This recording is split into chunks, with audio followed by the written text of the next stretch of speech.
പാലക്കാട് രാവിലെ എന്ന് പറഞ്ഞാൽ 5:30 ആകുമ്പോഴേക്കും പല ബൂത്തുകളിലും സ്ത്രീ വോട്ടർമാർ അടക്കമുള്ളവർ എത്തി വലിയ ക്യൂ രൂപപ്പെടുന്നുണ്ട്. അത് ഇന്ന സ്ഥലമൊന്നുമില്ല, പാലക്കാട് അങ്ങോളം ഇങ്ങോളം ക്രിസ് ക്രോസ് പാലക്കാടിൻ്റെ ബൂത്തുകൾ 184 ബൂത്തുകളിൽ എല്ലാ കുറേയധികം ബൂത്തുകളിൽ വലിയ വോട്ടർമാരുടെ നീണ്ട നിര രാവിലെ മുതൽ തന്നെ പ്രകടവുമാണ്. നിഖിൽ പ്രമേഷ് ചേരുന്നു. നിഖിൽ നിൽക്കുന്നത് ഏത് സ്ഥലത്താണ്?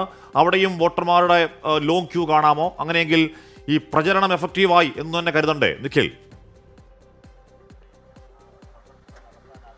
Hashmi, Anuja, good morning. ഞാനിപ്പോൾ മണപ്പുള്ളിക്കാവ് ക്ഷേത്രത്തിലാണുള്ളത്. ഇവിടെ ഇപ്പോൾ രണ്ട് പ്രധാനപ്പെട്ട നമ്മുടെ സ്ഥാനാർത്ഥികൾ രാഹുൽ ആദ്യം എത്തി. ഏതാണ്ട് 6 മണിയോടുകൂടി രാഹുൽ മാങ്കൂട്ടത്തിലെത്തി.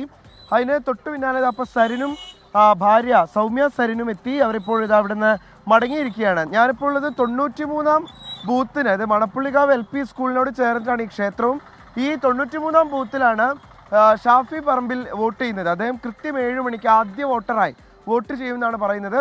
നമുക്ക് അവിടെ കാണാൻ കഴിയുന്നത് ഈ സ്കൂളിന് മുന്നിൽ ആളുകൾ വന്ന് കാത്തിരിപ്പുണ്ട്. അതായത് ഉപതെരഞ്ഞെടുപ്പിൻ്റെ എല്ലാ ആവേശവും ഊർജ്ജവും ഉൾക്കൊണ്ടുള്ള ഒരു പ്രചരണമായിരുന്നു നടന്നത് എന്നുള്ളത് കൊണ്ട് തന്നെ സ്വാഭാവികമായിട്ടും പോളിംഗ് ശതമാനം ഉയരും എന്ന് തന്നെയാണ് മനസ്സിലാക്കുന്നത്. ഇപ്പോൾ സ്ഥാനാർത്ഥികളൊക്കെ മാധ്യമങ്ങളെ കണ്ടപ്പോഴും അതുതന്നെയാണ് പറയുന്നത്. സരിൻ പറയുന്നത് പോളിംഗ് ശതമാനം ഒരുപക്ഷെ കഴിഞ്ഞ വർഷത്തേതിന് ഒപ്പം നിൽക്കാനോ ഒരു വോട്ടുകൾ അല്പം ഉയരുകയും എന്നാൽ ശതമാനം ഒരു ഇച്ചിരി കുറയുകയും ചെയ്യുന്ന സാഹചര്യം ഉണ്ടായേക്കുമെന്നുള്ളതാണ് പറയുന്നത്. എന്തായാലും ഇപ്പോൾ ഈ LP സ്കൂളിലാണ് ഞാനുള്ളത്. അവിടേക്കാണ് ഇപ്പോൾ ഷാഫി പറമ്പിൽ അല്പസമയത്തിനും തന്നെ വോട്ട് ചെയ്യാൻ വേണ്ടി എത്തിച്ചേരുക. മണപ്പുള്ളിക്കാവ് എന്ന് പറയുമ്പോൾ പാലക്കാട് മണ്ഡലത്തെ സംബന്ധിച്ചിടത്തോളം വലിയ പ്രാധാന്യമുള്ള ഒരു ക്ഷേത്രമാണ്. അവിടേക്കാണ് ഇപ്പോൾ 2 സ്ഥാനാർത്ഥികളും ഏറ്റവും ആദ്യം തന്നെ എത്തിച്ചേർന്നതും അവിടെ പ്രാർത്ഥനകൾ അർപ്പിക്കുകയും ഒക്കെ ചെയ്തത്.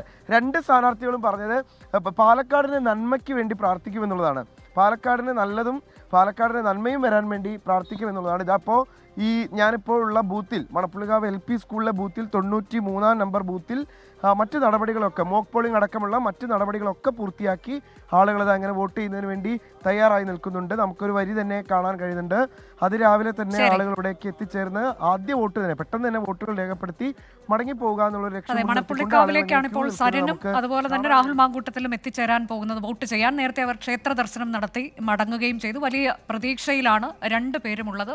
ഭൂരിപക്ഷം വർദ്ധിക്കുമെന്നൊക്കെയുള്ള പ്രതീക്ഷ, പോളിംഗ് ശതമാനം വർദ്ധിക്കുമെന്നൊക്കെയുള്ള പ്രതീക്ഷ. ഉറപ്പായും ഇതൊക്കെ പ്രാർത്ഥിച്ചിട്ടുണ്ടാവണം. പക്ഷേ പുറത്തു പറഞ്ഞത് പാലക്കാടിന് നല്ലത് മാത്രം വരുത്താൻ ദൈവമേ എന്ന രീതിയിൽ പ്രവർത്തിച്ചു എന്നാണ് 2 പേരും പുറത്തു പറഞ്ഞത്. പക്ഷേ അതൊന്നുമല്ല, വളരെ ഡീറ്റെയിൽ ആയി അവരവരുടെ കാര്യവും ഭൂരിപക്ഷത്തിൻ്റെ കാര്യവും ആശങ്കകളും ആദികളും ഒക്കെ മണപ്പള്ളിക്കാവ് ക്ഷേത്രത്തിൽ ഉറപ്പായും ഈ സ്ഥാനാർത്ഥികൾ പറഞ്ഞിട്ടുണ്ട് എന്ന കാര്യത്തിൽ തർക്കമില്ല.